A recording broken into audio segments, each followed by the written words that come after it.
그처럼 작지만 특별한 서비스는 나의 야간 시야를 상당히 높여주었을 뿐만 아니라 그 주소를 내 기억 속에 각인시켰습니다.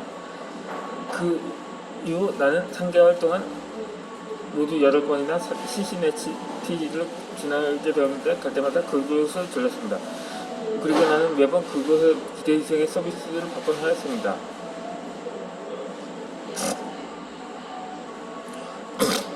그런데 무엇보다 흥미로운 점은 내가 그곳을 갈 때마다 한 번은 새벽 4시였는데 그곳은 항상 고객들을 붐볐다는 사실입니다. 나는 지금까지 그 주유소에 380리터 정도의 시발용을 구입하였습니다. 물론 처음에 내가 그것을 글렀을 때 주유원은 이렇게 생각할 수도 있었습니다. 이 사람은 다른 주에서 왔군. 이것을 다시 찾을 확률은 20%도 안 될 거야. 그렇다면 그에게 정해진 서비스 이상의 서비스를 해줄 필요가 있을까? 그는 그냥 뜨내기 손님인데 라고 말입니다. 하지만 그곳의 주의원은 그런 식으로 생각하지 않았습니다. 그들은 서비스를 최우선으로 하였고 그렇기 때문에 다른 주유소는 거의 파리만 날리고 있는 동안에도 바쁘게 주의기를 작동시킬 수 있었던 것입니다. 그랬다가 그것의 휘발유가 다른 곳에서 파는 10여 개의 브랜드 제품보다 더 나은 것은 아니었습니다. 그리고 가격이 특별하게 경쟁력 같은 것도 아니었습니다. 차이점은 바로 서비스에 있었습니다. 남자는 서비스가 그만큼 그것을 번창시키고 있었던 것입니다. 주의원은 처음 방문한 손님의 자동차 유리창의 한쪽 면을 닦아줌으로써 돈의 씨앗을 뿌린 셈입니다. 그렇기에 서비스를 우선순위할 때 돈은 자연히 따라오게 되어 있습니다. 그리고 기대하는 것보다 더 많은 것을 주기 바랍니다. 이러한 서비스 제일주의는 모든 상황에서 이득을 가져다 줍니다. 나는 처음으로 갖게 된 직장에서 박모라는 젊은 친구와 친하게 지냈습니다. 그는 성공한 사람으로 돈 버는 방법을 찾기보다는 돈이 필요한 이유를 만들어내는데 더 골몰하는 타입이었습니다. 그리고 그는 매주 자신의 후주머니 문제를 해결하기 위해 업무 시간을 사용하기도 하였다. 물론 그가 즐기는 대화의 주제는 나는 여기서 가장 임금을 적게 받는 사람이라는 것이었습니다. 그는 번번이 임금 인상 대상에서 탈락되어 왔던 것입니다.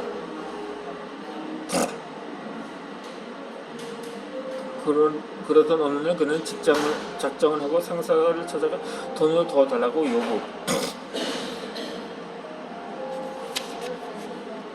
요구했습니다. 그런데 30여 분 정도가 지난 후에 이 박군은 씩씩거리며 되돌아왔습니다. 그의 표정을 볼 때 다음 달 월급이 이번 달 액수가 똑같으리라는 것을 알 수 있었습니다. 박군은 분통을 터뜨리면서 기가 막혀 내가 미쳤지. 임금 인상을 요구했을 때 그 노인네가 뭐라고 한 줄 알아? 글쎄 pompos럽게 나더러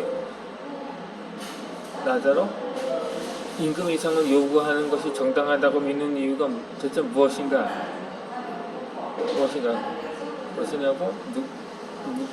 묻더군.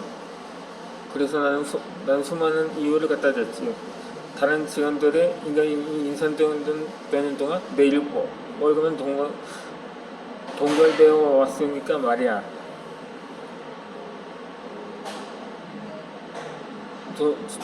청구서는 쌓여만 가는데 지금까지 월급 액수는 변함이 없었거든. 그리고 난 이 회사에서 시키는 일은 뭐든지 다 했다고 얘기했네. 자넨 이해할 수 있겠나? 임금 인상이 필요한 사람은 난데 내 임금은 내 임금을 인상해 주는 대신 사정이 나의 반만큼이라도 절박하지 않은 다른 직원들만 임금을 인상시켜주는 이유를 말일세. 그런데도 이금 마치 내가 구걸이라도 하는 것처럼 대하고 있으니 그는 고작 자네가 돈을 더 받을 만큼 많은 실적을 보여준다면 돈을 더 주겠네. 물론 나는 그들이 대가를 지불한다면 일을 더 잘할 수 있어. 하지만 아직 대가를 지불받지 않았는데 일을 해주는 것은 바보들이다 하는 짓이라고 이게 이것이 말하더군.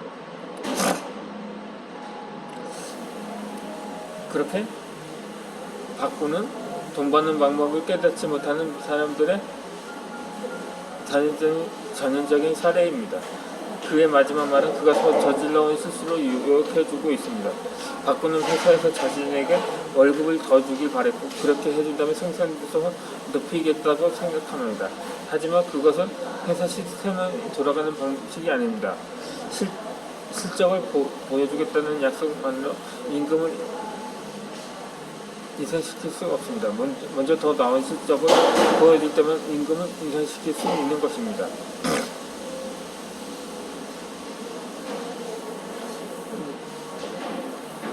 돈이 자랄 씨앗을 뿌리지 않는다면 돈을 거둘 수 없습니다.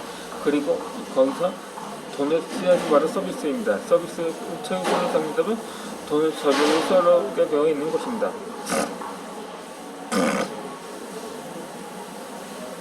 감독들이 영화 산업으로 돈을 버는 과정을 생각해 봅시다. 어떤 감독들은 일확천금을 꿈꾸며 영화 산업에 끼어듭니다. 그리하여 그들은 재미, 즉 서비스보다는 돈을 우선시하여 모든 곳에서 비용을 절감하려고 듭니다. 삼류 작가가 쓴 대본을 헐값에 사들여 2류급 작가에게 각색을 맡기고 배우를 고용하거나 세트장을 만들고 심지어 녹음을 할 때에도 비용 절감을 최우선 가져다 삼습니다. 그는 영화를 보러 오는 사람들이 1류와 2류를 구별하지 못할 만큼 멍청한 사람이라고 생각하는 것입니다.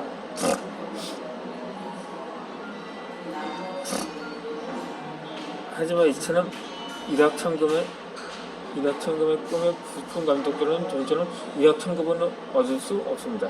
2류 작품을 만들어 놓고 거기에 1류급 가격을 붙여 넣는다면 결코 좋은 반응을 기대할 수 없는 것입니다. 반면 돈보다는 재미를 우선시하는 감독들은 영화 산업으로 큰 돈을 벌 수 있습니다. 그들은 영화 관객들을 우롱하려고 하기보다는 가능한 한 모든 돈을 쏟아부어 기대 이상의 재미있는 작품을 만들고자 합니다. 그 결과 사람들에게 사랑받는 영화가 탄생하는 것입니다. 그러한 작품 자체를 선정이 되어 작품 자체는 성공을 마칩니다. 그리고 작품 자체가 돈을 벌어주겠다는 것입니다. 다시 한번 강조하지만 서비스를 최우선으로 삼을 때 돈을 저절로 따라오게 되었습니다. 손님들에게 최고의 서비스 제공하려는 웨이트레스는 팁에 대해 걱정할 필요가 없습니다. 그들은 언제나 팁을 충분히 받게 되어 있습니다. 하지만 손님들의 빈 커피잔을 번쳐놓지 않다면 세상에 손님이 저는 고마워하지 않을 것입니다. 상사의 기대 이상으로 편지를 보기 좋게 작성해주는 비서는 장차 만족스러운 봉급으로 보상받게 되어 있습니다. 하지만 편지할 때 조금 묻은 것에 왜 신경을 쓴단 말인가? 주급 65달러짜리를 비서더러 뭘 더 바라는 거야? 라고 생각하는 비서는 항상 주급 65달러짜리 비서로 무너질 수밖에 없습니다.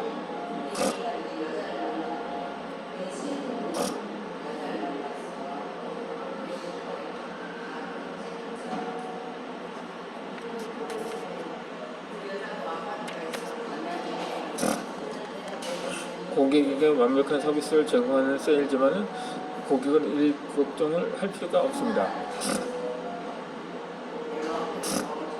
다음은 서비스 제일주의 첫째를 기르는 데 있어서 도움이 되는 강력한 원칙입니다. 언제나 상대방이 기대하는 것 이상을 주기 바랍니다. 아무리 작은 것일지라도 기대를 뛰어넘는다면 틀림없이 돈의 씨앗이 될 수 있습니다. 잠원에서 늦은 시간까지 일을 시키거나 자기 부서를 궁지에서 빼내는 행위는 분명 돈의 씨앗입니다. 그 고객에게 특별 서비스를 제공하는 것 역시 고객을 되도록게 만들기 때문에 돈의 씨앗이 됩니다. 아니면 일의 능률을 올려주면 새로운 아이디어를 내는 것이 분명한 돈의 씨앗입니다. 당연하지만 돈의 씨앗에는 돈이 자랍니다. 즉 서비스를 심고 돈을 수확하는 것입니다. 날마다 다음과 같은 질문에 답해 보기 바랍니다. 어떻게 하면 기대 이상의 것을 줄 수 있을까? 라고 말입니다. 그렇게 해서 얻어진 답변을 실천해 보기 바랍니다. 서비스를 최우선으로 삼는다면 돈을 저절로 벌리게 되어 있습니다. 성공을 가져오는 태도는 그것입니다. 그러면 당신에게 성경을 가져다 준 다음과 같은 태도를 몸에 익히도록 해보기 바랍니다. 첫 번째로, 나는 활기찬 사람이라는 식의 태도를 길러보도록 하는 것입니다. 모든 성과는 투자한 열정에 비례되어 있습니다. 자기 자신을 활기차게 만들기 위해 다음에 세 가지를 실천해 보기 바랍니다. 첫 번째로, 더 깊이 파고들어야 합니다. 뭔가 불가심하다면 그 대상을 더 깊이 파고들어 연결해 봐야 합니다. 그것이 열정에 불을 붙여줄 것입니다.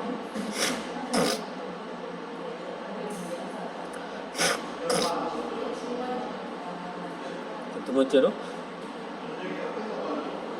자신의 모든 것, 즉 미소, 악수, 대화, 심지어 걸음걸이에도 생기를 불어넣기 바랍니다. 그렇게 활기차게 행동해 보기 바랍니다. 세 번째로, 좋은 소식을 전파해야 합니다. 그 누구도 나쁜 소식을 전하면서 긍정적인 일을 성취할 수는 없습니다. 두 번째로, 당신이 중요하다는 식의 태도를 길러야 합니다.